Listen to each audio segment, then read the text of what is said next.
Welcome back to my channel. இந்த வீடியோவில் நம்ம எதை பற்றி பார்க்க போகிறோம்னு பார்த்தீங்கன்னா கங்குவா படத்தோட ரிவ்யூ தான் பார்க்க போகிறோம். ஸோ வாங்க வீடியோக்குள்ளே போகலாம். ஃபர்ஸ்ட் ஆஃப் ஆல் பார்த்தீங்கன்னா இந்த படத்தோட மெயின் பில்லர்ஸ் யாருன்னு பார்த்தீங்கன்னா சூர்யா அண்ட் டிஎஸ்பி தான். இவங்க ரெண்டு பேர் தான் இந்த படத்தோட ஷோல்டரில் தூக்கிட்டு போகிறாங்க. அதுவும் மெயினாக சூர்யா வந்து ஒரு பிரில்லியண்டான ஒரு பர்ஃபார்மன்ஸ் கொடுத்துருக்காரு. செம்மையான ஒரு வேரியேஷன், அதுவும் ஃப்ரான்ஸ்க்கும் அந்த கங்குவாக்கும் வேரியேஷன் செம்மையான ஒரு வேரியேஷனாக இருக்குது. அண்ட் டிஎஸ்பியோட மியூசிக் மேன் பிரிச்சுட்டார். அவர் மெயினாக என்னன்னா ஃபர்ஸ்ட் சீன்ல ஒரு சின்ன பையன் தப்பிச்சு போய் ஒரு ட்ரெயின்ல ஏறி ஒரு படம் வரைவான். இந்த இடத்துல வந்து இந்த கங்குவாவோட அந்த அனௌன்ஸ்மெண்ட் தீம் கொஞ்சம் ஒரு ஸ்டார்ட் ஆகும். அப்படி ஒரு கூஸ் பம்ப்ஸ் பிஜிஎம்ல டிஎஸ்பி பிரிச்சிட்டாரு. அப்படி சொன்னா பிஹைண்ட் த சீன்ஸ்ல வந்து படத்துக்காக ரொம்ப மெனக்கெட்டு இருக்கிறதுனா டிஎஸ்பி தான். ஏன்னா படத்தை வந்து ஓரளவுக்கு இருக்கிற படத்தை கொஞ்சமாச்சும் மெருகேற்றினா அது டிஎஸ்பியோட மியூசிக் தான். ஏன்னா அவரோட மியூசிக் தான் என்கேஜ் பண்ணது, கூஸ் பம்ப்ஸ் தருது. மெயினாக டிஎஸ்பிக்கு ஒரு ஹேட்ஸ் ஆஃப். ஏன்னா இந்த இவ்வளோ பெரிய படத்தை வந்து அவர் வந்து ஒரு சுமாரான ஒஸ்டான ஒரு படத்தை வந்து சுமாரான ஒரு ஸ்டேஜ் கொண்டு போனோம்னா அது டிஎஸ்பி தான் காரணம். அண்ட் இந்த படத்தில் பார்த்தீங்கன்னா சூர்யா அண்ட் டிஎஸ்பி இவங்க ரெண்டு பேர் தான் ஒரு பாசிட்டிவ் பாயிண்ட். இதை தவிர்த்து இந்த படத்தில் பாசிட்டிவ்னு பார்க்கறதுக்கு எதுவுமே இல்லை. ஏன்னா மேக்ஸிமம் எனக்கு எல்லாமே எங்கெங்கேயோ ஒரு மாதிரி கிளம்ஸியான மாதிரி தான் இருந்துச்சு. Starting story and screen play. இந்த ஸ்டோரி ஒரு படத்தில் கான்ஃப்ளிக்டே இல்லாமல் எப்படி மூவ் ஆகுன்றது எனக்கு தெரியாமையே இருக்குது. இந்த படம் அப்படி தான் மூவ் ஆகுது. ஸ்டார்டிங்கில் அந்த சின்ன பையன் யார், அவன் எங்கேருந்து தப்பிக்கிறான் அதுன்றது ஒரு கிளாரிட்டியே இல்லை. அவன் எப்படி கோவாவுக்கு போகிறான்ற ஒரு இதில் லாஜிக்ன்றது இந்த படத்தில் சுத்தமாக எல்லாமே இருந்துச்சு. ஃபைட்டுன்றது இந்த படத்தில் வந்து கிளைமேக்ஸ் ஃபைட்னா ஒரு பீக் ஹைப்பில் இருக்கணும்ல. இந்த வந்து கிளைமேக்ஸ் ஃபைட் என்ன நடந்துச்சுனே தெரியாமல் இருக்குது. ரொம்ப கிளம்ஸியாக இருந்துச்சு. அதுவும் மெயினாக கிளைமேக்ஸில் வந்து ப்ரெசன்ட் பாஸ்ட் ரெண்டுமே இன்டர்கட் ஆகிறதுனால பாஸ்டில் என்ன நடக்குன்றதே இல்லை. ஃபைட் சீன்ஸ் வந்து ஒரே ஒரு ஃபைட் என்னன்னா ஒரு 500 பேர் 1000 பேர் வருவாங்க. அவங்க எல்லாரையுமே சூர்யா ஒரு ஆளாக வந்து எப்படி மேனேஜ் பண்ணுற அந்த கொஞ்சம் இன்னோவேட்டிவாக இருந்துச்சு தவிர, பட் அது ரொம்ப ஒரு கொஞ்சம் லென்த்தியாக இருந்தாலும் ரொம்ப ட்ராகியாக இருந்துச்சு. அதுக்கப்புறம் உமன் பொண்ணுங்க சண்டை போடுற ஒரு சீன் இருக்கும், அது வேணா அது நல்லா இருந்துச்சு. அது வந்து கொஞ்சம் இன்னோவேட்டிவாக இருந்துச்சு. அது கொஞ்சம் ஷார்ட்டன் இருந்ததுனால கொஞ்சம் நல்லா இருந்துச்சு. பட் மற்றபடி ஃபைட் போர்ஷன் ஒவ்வொன்றும் ரொம்ப கிளம்ஸியாக நிறையா ரொம்ப நேரம் ரொம்ப இழுத்த மாதிரியே இருந்துச்சுனால ஃபைட் சீன்ஸ் ரொம்ப மோசமாக இருந்துச்சு. அதுக்கப்புறம் மோட்டிவ்ன்றது ஒன்றும் இல்லை. இப்போ ஏன் ப்ரெசன்ட் போர்ஷனில் ஒரு வில்லன் இருக்கான், அவன் ஏன் அந்த பையனை கடத்தி வைக்கணும், அவன் என்ன ஒரு அவங்க ஒரு சிஸ்டமாக இருக்குது, அது ஒரு ரொம்ப பெரிய ஹைடெக்காக இருக்குது. அது என்னது அவங்க என்ன பண்ணுறாங்க, அந்த சின்ன பையனை வச்சு அவங்க என்ன பண்ணுறாங்க. இங்கே பாஸ்டில் பார்த்தீங்கன்னா பாபி டோலுக்கு ஏன் அவன் மேலே அவ்வளோ கோவம் வருது, அவனை ஏன் கொல்லணும்னு நினைக்கிறாங்க, அவங்க கூட்டத்துக்கு என்னதான் ஒரு மோட்டிவ்ன்றது தெரியவே இருக்குது. மோட்டிவ்ன்றது இந்த படத்தில் இல்லவே கான்ஃப்ளிக்ட்டும் இல்லை. எனக்கு யோசிச்சு பார்த்தா ஒரு படத்தில் கான்ஃப்ளிக்ட் தான் அடுத்தடுத்து நகர்த்தும்.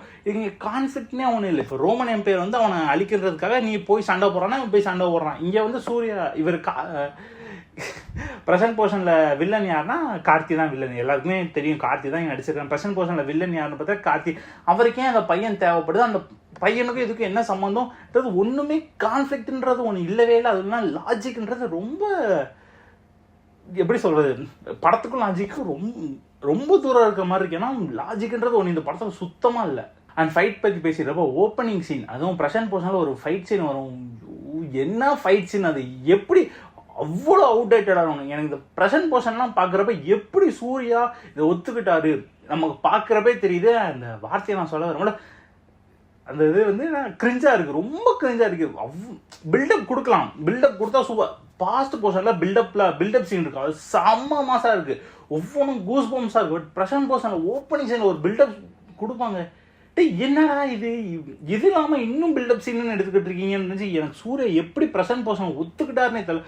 அதுவும் ப்ரெசன்ட் போர்ஷன் அவங்க லைஃப் இதெல்லாம் காட்டுறதுக்காக ஒரு இதெல்லாம் காட்டுறாங்க. எதுக்கு திஷா பட்டானி இருக்காங்க, எதுக்கு கேஎஸ் ரவிக்குமார் இருக்கார், ஒன்றுமே புரியாமல் இருக்குது. ரொம்ப என்ன சொல்றது, இவங்க எதை நோக்கி போறாங்கன்றது ஒன்னே இல்லை. அண்ட் கேமராவா பார்த்தீங்கன்னா ப்ரெசன்ட் போர்ஷன்ல எனக்கு வெற்றி வந்து அவ்வளோ பிடிச்ச ஒரு கேமராமேன். ஒரு ஈச் அண்ட் ஃப்ரேம்ஸும் சரி அவ்வளோ சூப்பராக இருக்கும். கலர் பலட் பாஸ்ட் போர்ஷனில் சூப்பராக கொண்டு ப்ரெசன்ட் போர்ஷன் ஏன் அவர் ஒரு ப்ராப்பரான ஒரு ஃப்ரேமிங் இல்லை, ப்ராப்பரான ஒரு டிஐ இல்லை, அதான் ப்ராப்பரான கலர் பேலட்டை யூஸ் பண்ணல.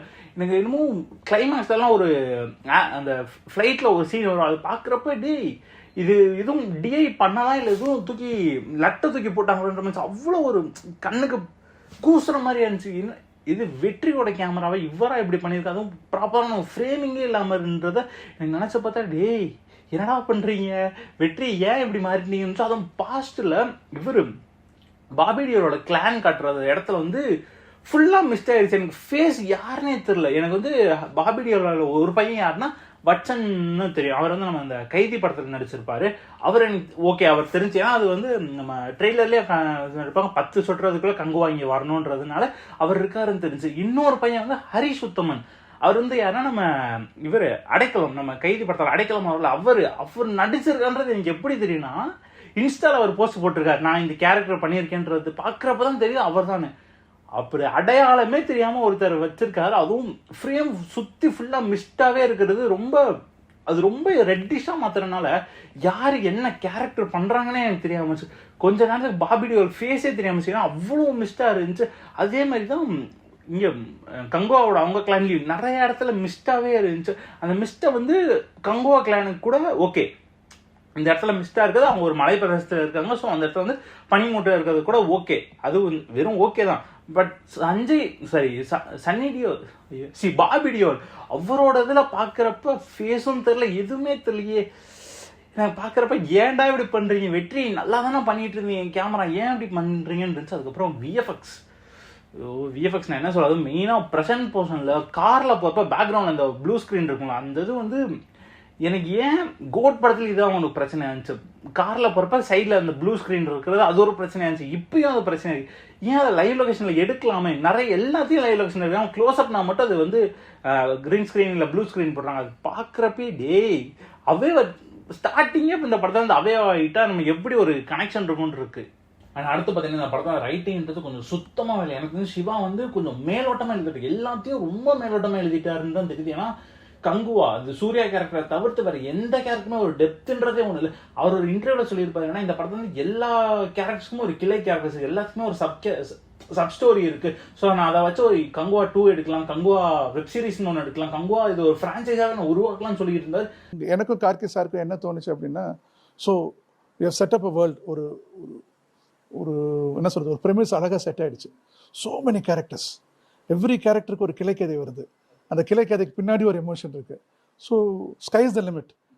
நிறைய முறை வந்து இதை நம்ம எக்ஸ்ப்ளோர் பண்ண முடியும், நிறைய ஆங்கிள் எக்ஸ்ப்ளோர் பண்ண முடியும்னு தோணுது.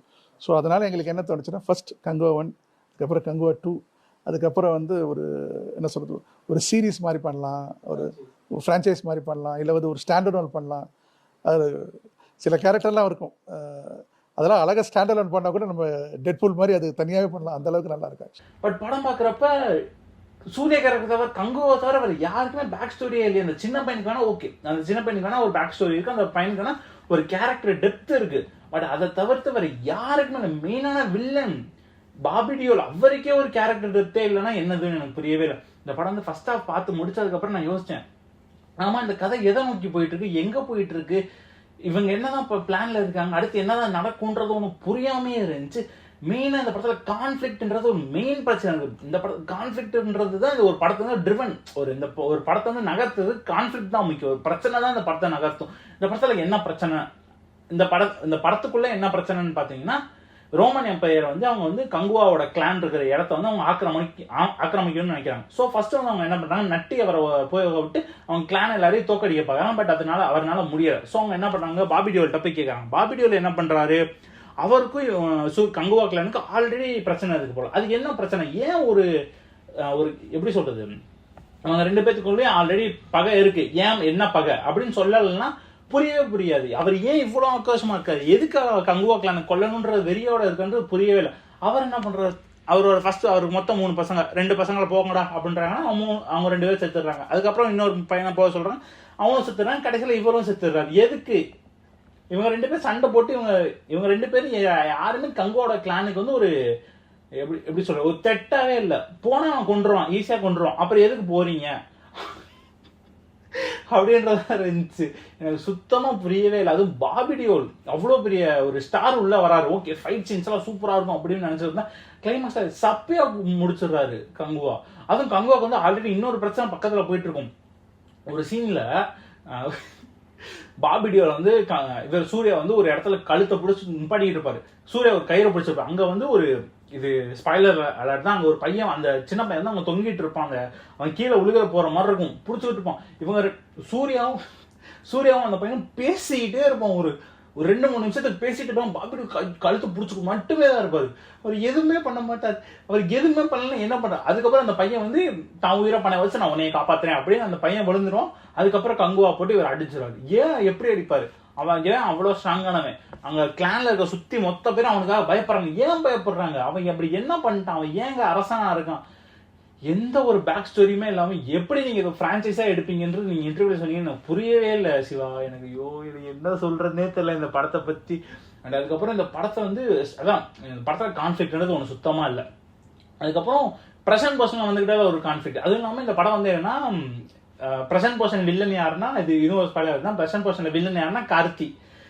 அவர் வந்து எதுக்கு வந்தாருன்னா, படம் போட்டு பார்த்துருப்பாங்க. படத்துல வந்து என்னன்னா, ஓகே இந்த படம் வந்து ஓகே ஓரளவுக்கு தான் இருக்கு, சுமாராக தான் இருக்கு, ஓகே இப்போ நம்ம லாஸ்ட் வந்து ஒரு கேமியோ ஆட் பண்ணிட்டா படம் ஹிட் ஆயிரும், சரி ஓகே கார்த்தி கேமியோ ஆட் பண்ணி விடுங்க அப்படின்னு நினைச்சு எடுத்துட்டாங்களா எனக்கு தெரியல. ஏன்னா கார்த்தி சம்பந்தமே தான் உள்ளவர். அவர் கேரக்டருக்கான ஒரு முன்னாடி ஒரு அவரை பத்தி எதுவுமே பேசாம திடீர்னு அவங்க அப்பா செத்துட்டாராம். ஸோ இவர் வந்து அவங்க அப்பாவோட செகண்ட் ஒய்ஃபுக்கு பிறந்த பையனால அவர் வந்துருவாராம். என்னங்க ரைட்டிங் இது? அதுக்கப்புறம் ஏன் அவர் பிரசன்ட் போர்ஷன்ல இருக்காரு? அவருக்கு ஏன் அந்த சின்ன பையன் தேவை? அவர் என்ன அவர் ஒரு ஹைட்டுக்கான ஒரு சிஸ்டம் வச்சு ஒரு இது ஒரு ஃபோர்ஸ் வச்சிருப்பாரு. அது என்ன ஃபோர்ஸ்? ஏன் அந்த பையன் வேணும்? அந்த பையனை என்ன பண்றீங்க?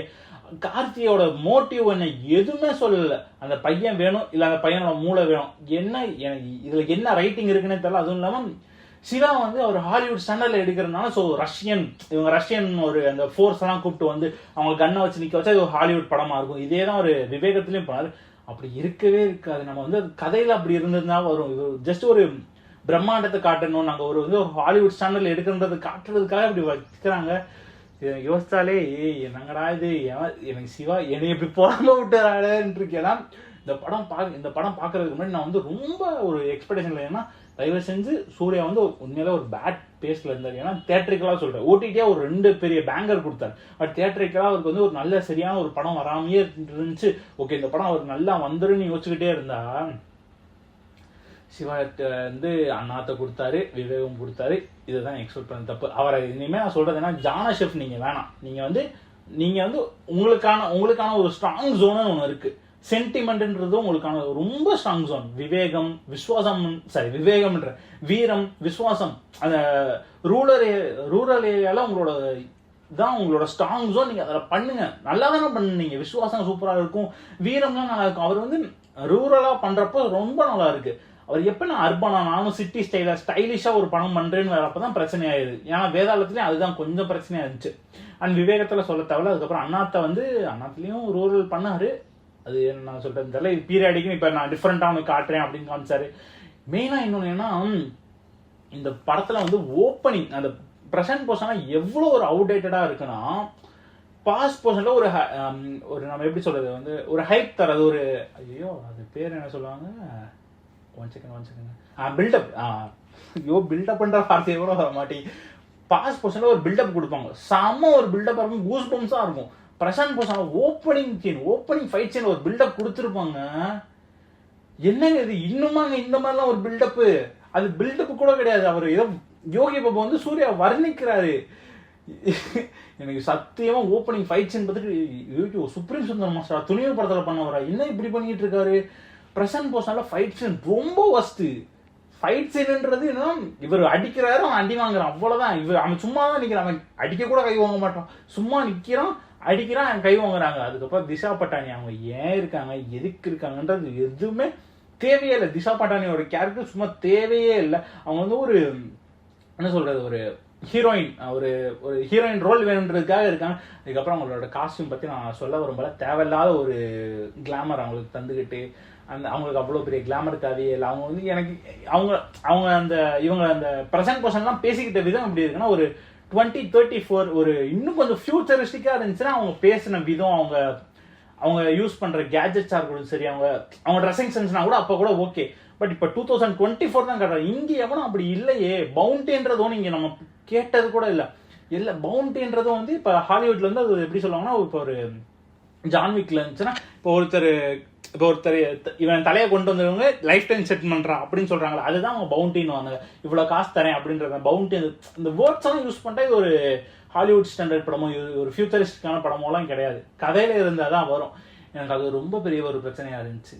அண்ட் அதுக்கப்புறம் மெயினாக இந்த படம் ஸ்டார்டிங்லேயே எனக்கு டென்ஷனான ஒரு விஷயம் என்னன்னா, இந்த படத்தில் வந்து எடிட்டர் அண்ட் ஆர்ட் டைரக்டர் இப்போ அவங்க உயிரோட எல்லாம் அவங்க இறந்துட்டாங்க. ஸோ அவங்களுக்கான கிரெடிட்ஸை ஸ்டார்டிங்கில் போடுவாங்க. இந்த கிரெடிட்ஸில் மொத்தம் இந்த படத்துக்காக 4 பேர் இறந்துட்டாங்கன்னு போடுறாங்க. இப்போ எடிட்டரும் ஆர்ட் டைரக்டர் மில்லனும் நம்மளுக்கு தெரியும் அவங்க இறந்துட்டாங்கன்றதுனால அவங்க டக்குனு அவங்க பேர் வந்துச்சுன்னா கண்டுபிடிச்சிட்டோம். முன்னாடி ஒரு 2 பேர் போட்டாங்க, அவங்க யாருன்னே தெரியல. இப்போ தெரியாத ஒரு ஆடியன்ஸுக்கு அவங்க பண்ண அவங்க அவங்க இப்போ இல்லைன்றதை கன்வே பண்ணுறதுக்கு வந்து ஒரு 4 செகண்ட் டக்கு டக்கு டக்குன்னு போகுது, எவனுக்குமே எதுவுமே தெரியல. அது ஒரு 10 செகண்ட் வச்சிங்கன்னா என்ன இப்படி ஒரு படத்தை எடுத்துக்கிட்டு அந்த ஒரு கிரெடிட்ஸ்லேயே அவங்களோட டைமிங் நீங்கள் ரன் டைம் கம்மி பண்ணுவீங்க. எனக்கு பார்த்தோன்னே செம்ம டென்ஷன் ஆச்சு. எதுக்காக பாவம் அவங்க இல்லை, அவங்களுக்கான ஒரு கிரெடிட்ஸை ஒரு மரியாதையை நம்ம கொடுக்கணும். ஸோ வந்து இப்போ ஒரு 10 செகண்ட் ஒருத்தர் பேர், ஒரு 10 செகண்ட் ஒரு 40 செகண்ட் இதில் என்ன ஆயிரப்போகுது, யாருமே எதுவுமே கேட்க போகிறதில்ல. அவங்க எல்லாருக்குமே தெரியும், ஓ பாவம் இவங்க இல்லை போல அப்படின்றது எல்லாருக்குமே தெரியும். அண்ட் அதுக்கப்புறம் கிரெடிட்ஸ் போகிறப்ப எனக்கு வந்து டக்கு டக்கு எல்லாமே டக்கு டக்குன்னு போகுது. படமும் அப்படி போயிருந்துச்சுன்னா நல்லா இருந்திருக்கும். பட் கிரெடிட்ஸ் மட்டும் தான் டக்கு டக்குன்னு போகுது. இப்போ வந்து அசிஸ்டன்ட் டைரக்டர் ஒரு 5 பேர் இருக்காங்கன்னா இப்போ ஒரு 2 பேர் படிக்கணும் மறைஞ்சு போயிடுது. இப்போ ஒர்க் பண்ணவங்களாம் என்ன யோசிப்பான், ஐயோ சில பேர்லாம் டக்கு டக்குன்னு போயிடுது. அப்படி யோசிப்பான், ஐயோ என்ன நம்ம பேரே போடலையே அப்படின்னு யோசிப்பான். அவன் எவ்வளோ கஷ்டப்பட்டிருப்பான் இந்த படத்துக்காக. அவன் ஆசைப்படுறதே இந்த படத்தில் என்னன்னா அவனுக்கு இருக்கிற ஒரே ரெகக்னேஷன் ஸ்க்ரீனில் அவன் பேர் வந்து அவன் பார்த்தா ஹாப்பி ஆகணும். பட் அதை நீங்கள் இவ்வளோ ஃபாஸ்ட்டாக போட்டு என்னதான் பண்ண போறீங்கன்னு தெரியல. இப்போ ஒரு 10 பேர், இப்போ வந்து சூர்யா பேர் அவர் பேர் கிளியராக வந்துடும். அதுக்கப்புறம் ஹீரோயின்ஸ் அவங்க எல்லார் பேரும் வந்து ப்ரொடியூசர் பேர் வந்துடும், டேரக்டர் ஃபோட்டோகிராஃபி அவர் பேர் வந்து, அதுக்கப்புறம் மியூசிக் டைரக்டர் பேர் வந்து, அதுக்கப்புறம் எடிட்டர் அவங்க பேர் என்ன அவங்க எல்லாம் சிங்கிள் இருக்குன்னா டக்கு டக்குன்னு வந்துடும். இப்போ வந்து ஒரு அசிஸ்டன்ட் டைரக்டர் ஒரு 5 பேர் இருக்காங்கன்னா டக்குன்னு போயிடுது. அசோசியேட் ஒரு 3-4 பேர் இருந்தாங்கன்னா அவங்க பேர் படிக்கிறதுக்குள்ள டக்குன்னு போயிடுது. சிலது வாட்டி என்னன்னா 4 சைடுமே 4 பேர் வந்து இப்போ யார் என்ன வேலை பார்த்துருக்காங்கன்னு தெரியாமே இருக்காது. அதுக்கப்புறம் காஸ்டியூம் டிசைன் யார் பண்ணான்னு தெரியல. இந்த மாதிரி ஒரு விஷயம் இருக்கு. இதெல்லாம் பாக்குறப்ப நமக்கு அவங்களுக்கான கிரெடிட்ஸை நம்ம ப்ராப்பரா கொடுத்துட வேண்டியது. இவ்வளவு ஃபாஸ்டா நம்ம கட் பண்ணி என்ன பண்ண போறோம் அப்படின்றது ஒன்று மெயினான ஒரு பிரச்சனையா இருந்துச்சு. எனக்கு தெரிஞ்சு இது வந்து ஒரு ரிவ்யூவே கிடையாது, ஒரு ரேண்டா நான் பண்ணிட்டு இருக்கேன். ஏன்னா இந்த படத்தை பார்த்து அவ்வளோ குமரில் இருக்கேன். ஐயோ எனக்கு என்ன சொல்றதே தெரியல. ஏன்னா சூர்யா அவருக்கு வந்து ஒரு ப்ராப்பரான ஒரு கம்பேக்கா இருக்கும். ஓகே, எனக்கு அந்த படம் வந்து ஒரு ப்ராப்பரான ஒரு கம்பேக்கா இருக்குன்னு யோசிச்சுக்கிட்டு இருந்தா இப்படி ஒன்று இருக்கிறத யோசிச்சு ரொம்ப கஷ்டமா இருக்கு. அதுக்கப்புறம் போதா குறைக்கு நம்ம ஞானவேல் ராஜா வர நாங்கள் இந்த படத்தை வந்து ஒரு 1000 கோடி தொற்றுமா சார் இருந்தது, இல்லை எய்ம் பிக் 2000 crores என்றார். நீங்கள் 2000 கோடியெல்லாம் எய்ம் பண்ண வேணாம். நீங்கள் யோசிச்சேன்னா நாங்கள் பாகுபலி மாதிரி தெலுங்குக்கு ஒரு பாகுபலினா தமிழ்நாட்டுக்கு ஒரு கங்குவா இருக்குன்னு வச்சுக்கோங்க. அதை யோசிச்சது கரெக்ட் இல்லை. RRR கங்குவாலாம் 1000 கோடி, KGFலாம் 1000 கோடி தனிச்சு. ஸோ நாங்களும் 1000 கோடி காசு இங்கே தேவையே இல்லை. நமக்கு வந்து வேணும் இப்போ தெலுங்குக்கு ஒரு பாகுபலி இருக்குன்னா தமிழுக்கு ஒரு கங்குவான்னு நீங்கள் கொண்டு வந்துட்டீங்கன்னா ப்ராப்பர் ரைட்டிங் ஸ்க்ரீன் பிளே இருந்துச்சுன்னா நல்லா வந்திருக்குமே. அசால்ட்டு ஸ்க்ரீன் பிளே ரைட்டிங் நல்லா இருந்துச்சுன்னா அது பாட்டுக்கு அசால்ட்டு 1000 2000 3000 கோடி கூட அடிக்கும். உங்க காசுக்கு வச்சுக்கோங்க. ஆனால் ப்ராப்பரான ரைட்டிங் இல்லை, ஸ்க்ரீன் பிளே இல்லை, என்ன பண்ணாங்கன்னே ஒன்றுமே புரியல.